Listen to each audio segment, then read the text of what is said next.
All right, we're ready to go here on Channel 6 TV, Community Focus. Glad you can be back with us, and we're going to talk a little bit about what's going on next year in Kentucky politics, well, national politics as well. Good evening, everybody. Kenny Fogle here, and I've got Robert Augustine with us, and Robert is the chairman of the Nelson County Republican Party here. And Robert, first of all, welcome to the show. Glad you could make it. Thanks for having me. Okay, and well, the big news coming up next year, we might get into something else or two, but the next big year is a lot of elections coming up, and obviously everyone thinks of the presidential race. I mean, that's 2016, the big presidential race, but we also got a Senate race coming up, and I'm sure there might be one or two other races on down the line. And so next year, one of the things that we see is going to be a little different that we haven't had in quite some time is the Republican Party decided to have a caucus in March. And I'm talking to a few people today, and first question out of their mouth is, what in the world is a caucus? So I'll let you tell me, what is a caucus and how's this going to work? When they kind of presented the idea for a caucus to me back in March, my first thought was,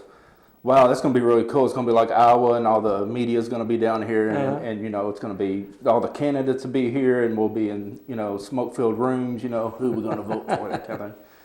And then people started asking me some tough questions because, you know, I always thought that a caucus would be a good way for Kentucky to be relevant by moving our primary date up to a caucus date. So they would ask me, okay, well, what about military voters overseas? And I said, I don't know. And they'd say, well, what about people that can't get out of their house? Well, I don't know. How much is it going to cost? Well, I don't know. And these are Republicans. Oh, yeah. And you know, I didn't really, I hadn't, so then I started getting on the phone with, you know, Steve Robertson and, you know, the chairman of the state party and other folks up there that were thinking about working on this. And I said, okay, here's what they're asking me. What about this? What about this? What about this? And he said, well, we'll figure out the details. The first step was to send it through the state executive committee. They passed it not anonymously, but they passed it overwhelmingly in favor to go ahead and do a study on it. They did a study on it. They put a committee together. And when they sent it to me about 25 days ago, 37 pages of new Republican rules. And then we met Saturday to vote, several of them yay or nay, one of them being the caucus. We were on a conference call last Thursday night. Senator Paul was on that call. Several of his campaign people were on the call, and they were explaining it. And the Scott Lasley, the 2nd District Chairman, he said, okay, everybody, forget Iowa, think Kansas. And I'm thinking, I didn't even know Kansas had a caucus, right? So I'm listening to it, and he's telling me all the mechanisms in place that are just answering all these questions that I had, and I'm thinking, well, this would probably be something I could support. To answer your question, though, let's get back to that. The difference between really a primary and a caucus is that a primary is governed by state law. They tell you when you can hold it, they tell you where to go vote, et cetera, and so on. A caucus is governed by the state party for that specific party. So the Democrats, I assume, are still going to have their primary on their primary day. As far as I know. They could change their mind. You could go into a meeting and make new rules and vote on it and whatever. But the Republican Party will have a caucus, which looks a whole lot like a primary, by the way. This one does anyway. And it's governed by party rules rather than state law. So you decide where it's going to be and how it's going to be, you know, the times and all that kind of stuff? Not me personally, but but somebody in I'll the be party involved, especially in Nelson County. I'll be involved in heading that up to. But the caucus will be the same day for every county in the state? Yes, March 5th. March 5th. A Saturday. The polls will be open from 10 a.m. to 4 p.m. Okay. Now the smaller counties, which Nelson County is considered a smaller county, the bigger ones are like Fayette and Warren and Jefferson.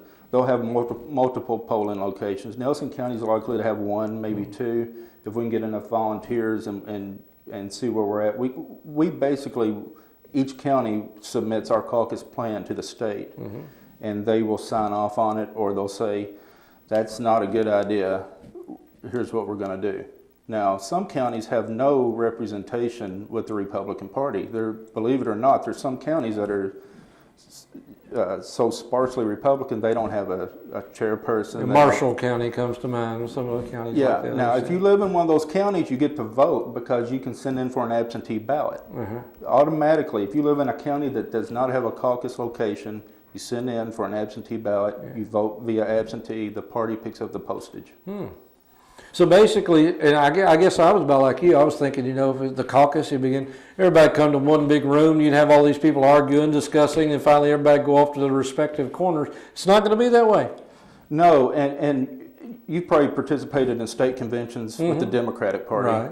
And you know how it kind of is, and that's kind of how... It's fun. It's fun for a political junkie. It might be for somebody that just wants to make their voice heard silently and fill out a ballot and go home. That's probably not something that we would want to do. Yeah. So, if you come to vote on caucus day, you're going to walk in. It's going to be a lot like what you're used to seeing when you go vote. Yeah. In a state-ran primary or general election. They're going to have the voter roll. Somebody's going to ask you to sign your name. We're going to ask for one of 5 forms of identification. One of those forms of identification is simply, I know him. Yeah.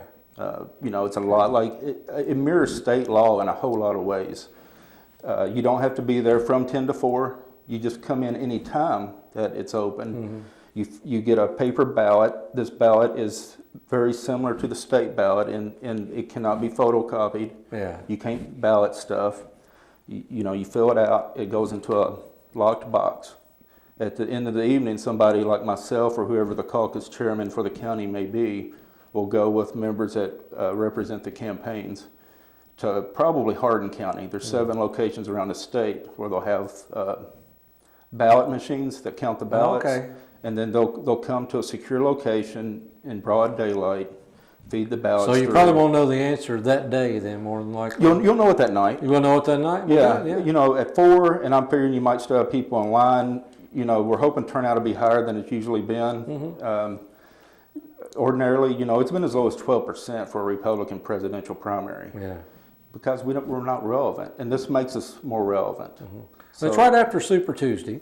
So so do you expect any candidates to show up or anything, or do you think they'll be paying attention to us? I sort of think they're going to have to, because we're talking about being in February and March, and after Super Tuesday, that's when a couple drop out. I mean, you're going to have some drop out after each primary. It always happens. Iowa will whittle a couple out. New Hampshire, South Carolina seems to be when a lot of them will kick out. So we're hoping to have. We're estimating that the field will be 10. Everybody and their brothers running for the Republican. Now, how many delegates does Kentucky have in the Republican primary? You would ask me that. Well, I'm just curious. Is it significant enough for people to come here, or comparatively to New Hampshire, places like that? That's just something I wonder, not necessarily need an answer. I'm just curious. I think it's based on population, and if so, I think that I'll get you an answer before. But again, time. we're a bigger state than New Hampshire if you really want population. That's what I'm saying, and and even we're bigger than South Carolina, I think. Yeah. I'm not sure. Probably so, at least equal. Yeah. Yeah. But being right after Super Tuesday, and Tennessee's on Super Tuesday, so and then Ohio is just something like 10 days after our caucus. So we're thinking, these candidates may hang around the area. We need some attention. And they're going to go from. They have to get from Tennessee to Ohio somehow. Yeah. And the roads all lead straight through Kentucky. Exactly.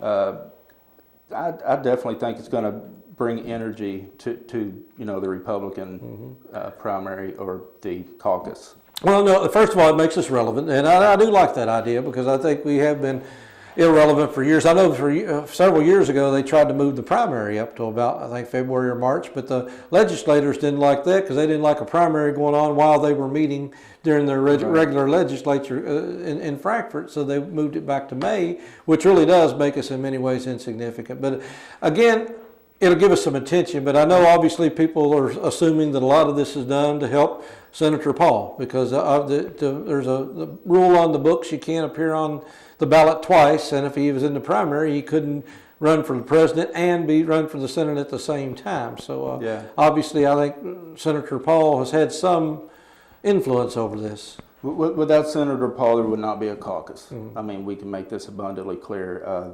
There's a few issues that go into that.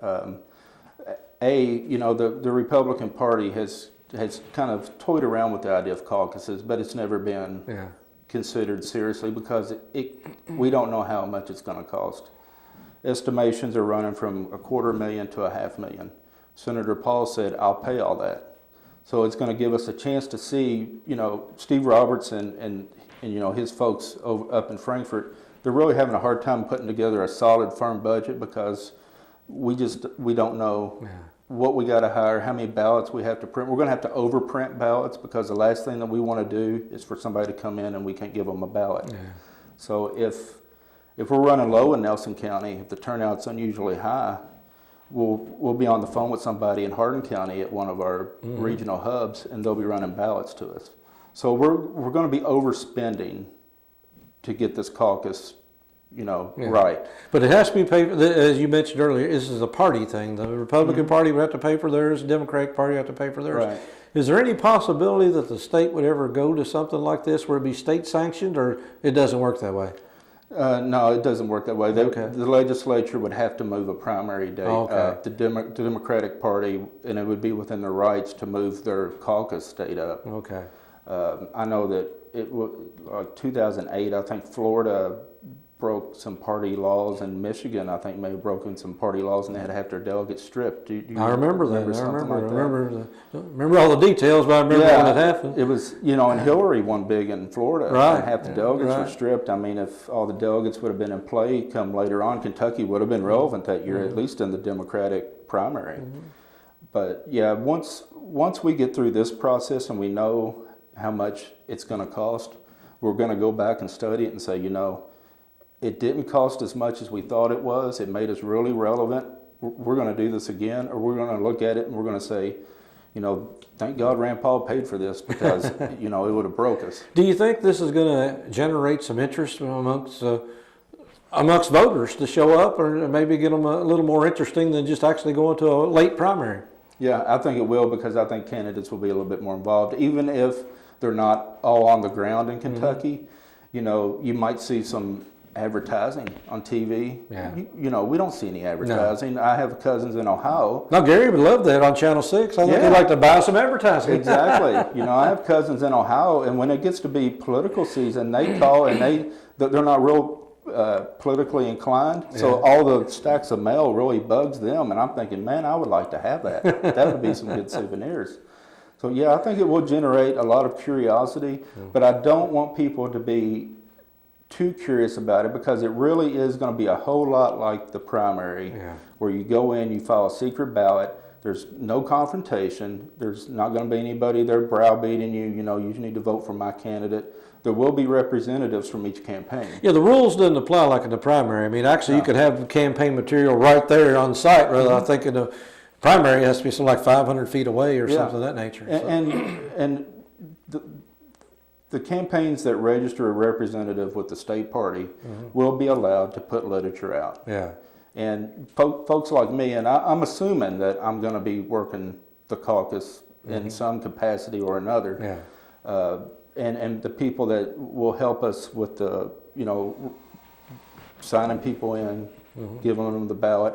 We have to go through several hours of training. That was part of the cost. We have to hire a consulting company to teach us really what the state of Kentucky does.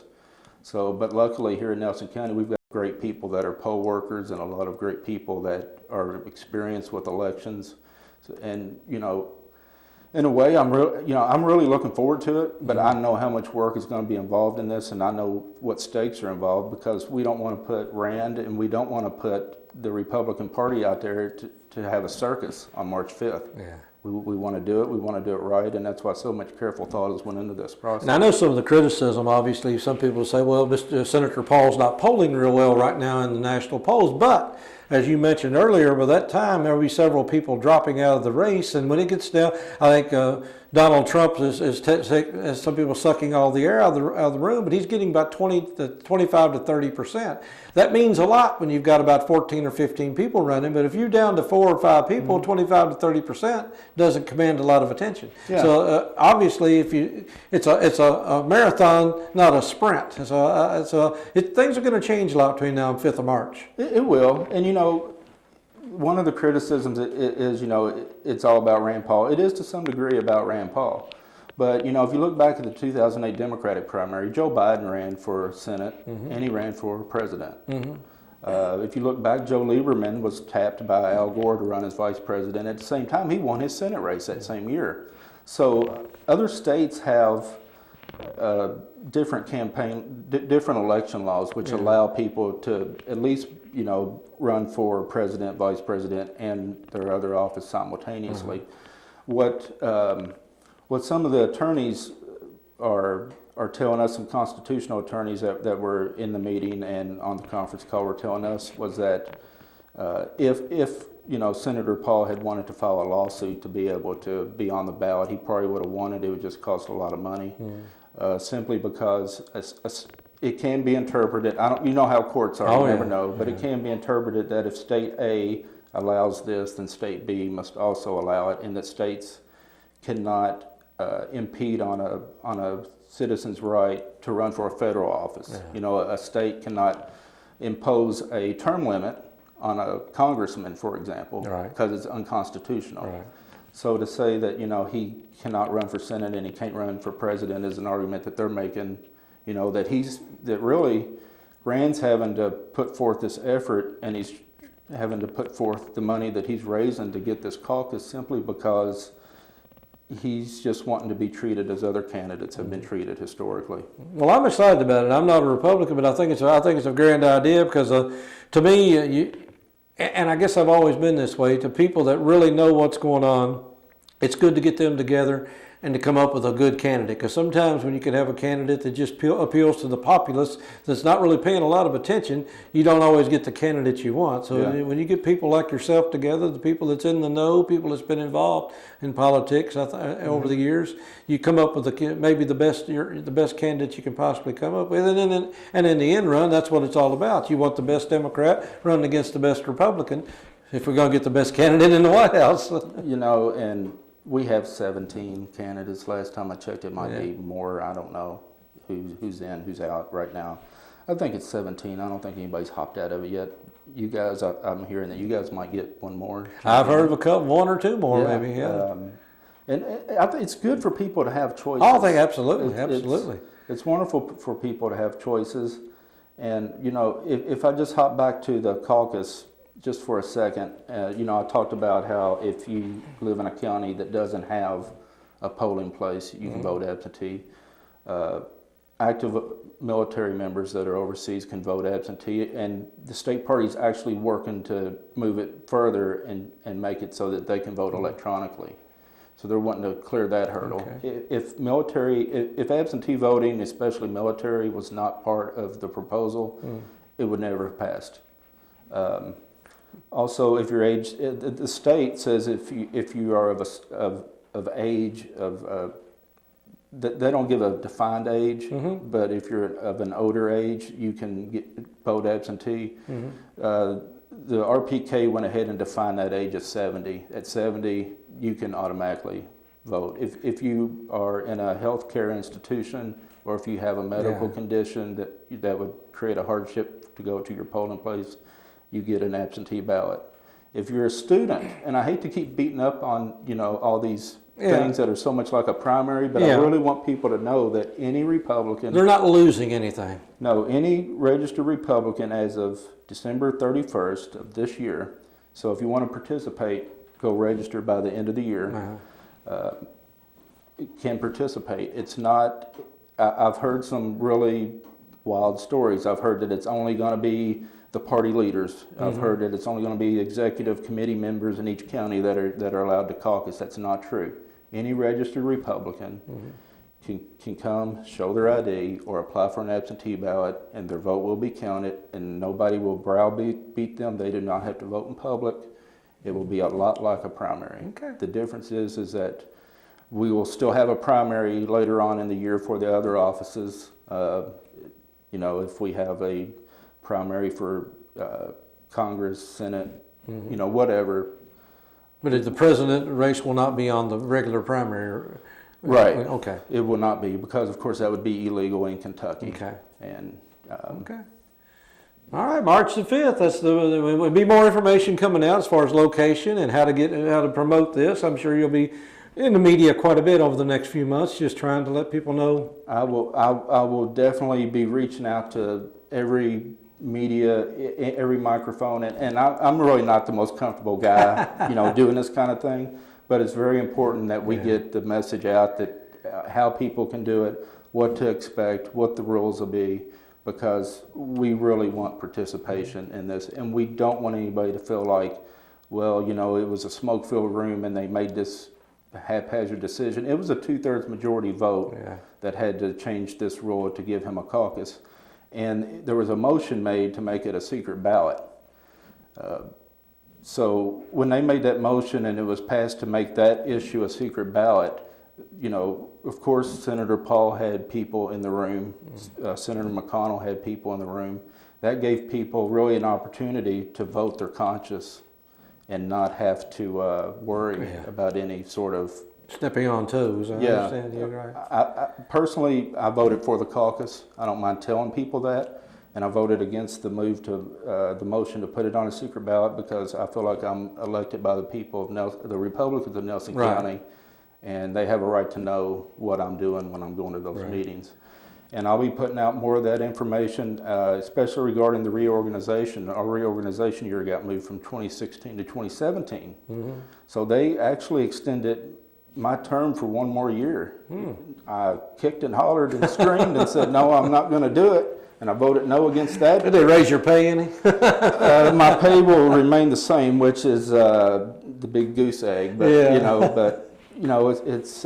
we'll deal with those issues later, but really the caucus is what everybody's wondering about, so we'll move forward on that, and I'll get as much information out as I possibly can. Well, we're going to get, like I said, stay tuned, and we're going to have more as time goes on. As we get closer, we'll let you know exactly what's going on. Won't be any confusion whatsoever, and Robert, we'll have him back in here as well. So, Robert, we appreciate you being in here today and enlightening us a little bit about what's going to come up next year, because it's going to be a busy year, and I know you're going to be busy, and we're going to be busy trying to work with. I might even come up. You got sandwiches or anything? I might show up that day just see how it turns out. Actually, if you work the polls for us that day, the campaigns are allowed to feed you. I have a few people that might object to that. Stick around, a lot more to come. Robert Augustine here, the chairman of the Republican Party of Nelson County. And stick around, a lot more to come here on Channel 6 TV. This is Kenny Fogle. We'll be right back.